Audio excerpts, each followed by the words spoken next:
Good morning, Mother's Land community. It is Tanya out here in North Georgia. And today we are going to be planting sweet potatoes.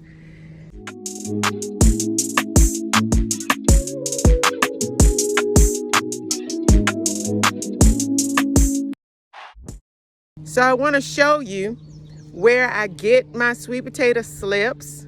I actually grow them right here on the side of the house. If you look, these are sweet potato slips, and they are looking beautiful. Look at that. Look at that beautiful slip, guys. It doesn't have to grow to be that big. Actually, that could probably be 2 slips. But all of these, and eventually they will just hang off of this stand that I have them on, and they will be a beautiful vine with pretty flowers on them. But that's later in the summer. Today they're going to be used to plant down in our garden bed for the sweet potatoes. All right, so here are my sweet potato slips, Mother's Land community. I just cut them right off of those pieces of sweet potatoes plants that I had growing in those containers. And this is what I'm just going to stick in the ground, and they will actually come up and grow beautiful, beautiful sweet potatoes. I just need to make a small hole, stick them in the ground, and cover it up. That's all they need.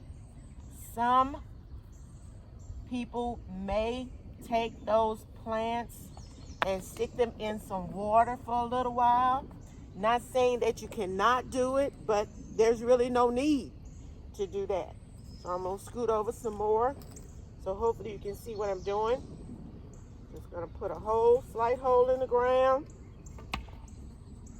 Take the slip. I am gonna pull off that little leaf right there.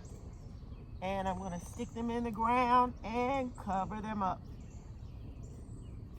Close them in. And that's all they need. This one right here, I told you was kind of long. That could actually be 2. So I'm gonna snip it. Don't laugh at my cutting shears when I'm using.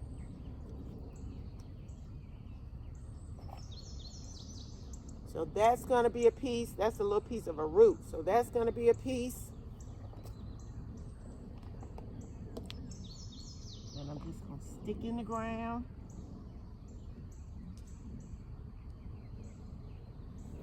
Cover it. Cover around it. And the other piece is right here. I'm going to take off a few of the leaves off of it. Just a few. That was about 4 leaves. I'm just going to take it and just stick it in the ground.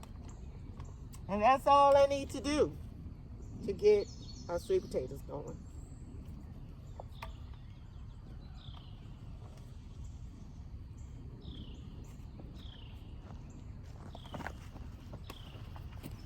A little bit too deep. So yeah, you can.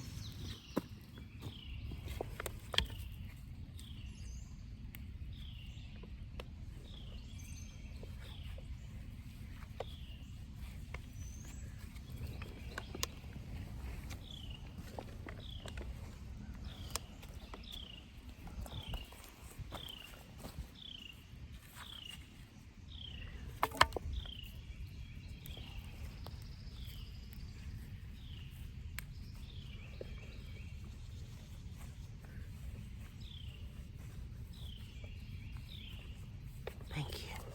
That's good. Turn it up. Yep, that's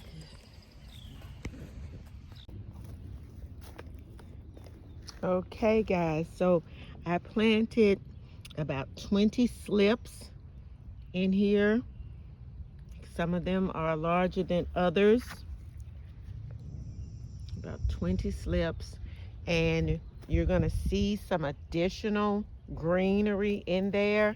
That is where we had our fall cover crop, winter cover crop in here. That was collards. We had collard greens and some arugula that came up in here. And so where you see this around the edges, that's what that is. Our fall or our winter cover crop. And hopefully the cover crop, in addition to, we also put some manure in here. Not much, because they say sweet potatoes don't need a lot of nutrients, but I did try to take care of it because we don't want for them to be bland.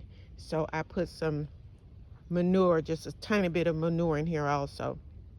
So sweet potatoes, we know, don't want compacted soil, and I really felt like this soil was kind of compacted, and so we did buy about 4 bags of sand, small bags of sand, and we put those 4 bags of sand in here also in order to hopefully loosen up the soil some more.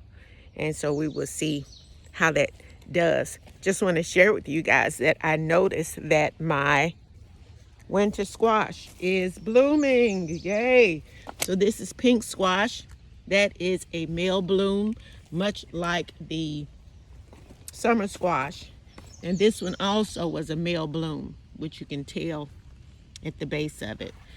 So far we're having only male blooms come up on those, but females will follow. So be blessed, Mother's Land community. Thank you for joining me with my squash, sweet potato planting. It does require quite a bit of water. They tell you to at least water it heavily, at least twice a week. And also it needs that drainage. Yeah, so hopefully the sand would do that also. See y'all later. Bye-bye.